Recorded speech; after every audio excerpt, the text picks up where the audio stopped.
लेकिन अबू बकर की जिंदगी की एक नेकी उम्र की सारी नेकियों से बढ़कर।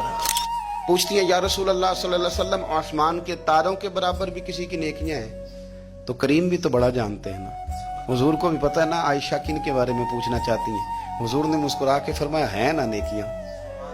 तो हजरत आयशा कहती है मेरी तबीयत खिल गई कि अभी जिक्र होगा मेरे वालिद का और बात बड़ी दूर जाएगी और मैं बड़ी राजी होंगी।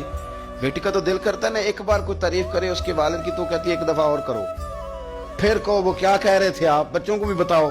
ये ज़ौक होता है ना, बेटियां वफादार बड़ी होती। हजरत आयशा सिद्दीका रज़ी अल्लाह तआला अन्हा खेती में खिल गई, या रसूलल्लाह वाकई किसी की नेकियां आसमान के सितारों किसकी? फौरन उनका ख्याल था हुजूर सैयदना सिद्दीक अकबर का जिक्र करेंगे, तो हुजूर मुस्कुराए, फरमाया आयशा आसमान के सितारों के बराबर नेकियां मेरे उम्र की हैं। उम्र फारूक की नेकियां हैं आसमान के सितारों के बराबर। अब वो जो ज़हन में सवाल छुपा हुआ था वो जुबान पे आ गया, जो पस मंजर में था वो जुबान फौरन बोली कि या रसूल अल्लाह सल्लल्लाहु अलैहि वसल्लम, अगर आसमान के सितारों के बराबर उम्र की नेकियां तो अबू बकर सिद्दीक का क्या हाल है?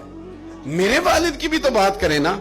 अब हुजूर मुस्कुराए, यानी उस बात को समझ गए कि आयशा कहाँ लाना चाहती थी, पता तो पहले था। अब रसूल करीम अलैहिस्सलाम ने फरमाया आयशा आसमान के सितारों के बराबर नेकियां हैं मेरे उम्र की, लेकिन अबू बकर की जिंदगी की एक नेकी उम्र की सारी नेकियों से बढ़कर।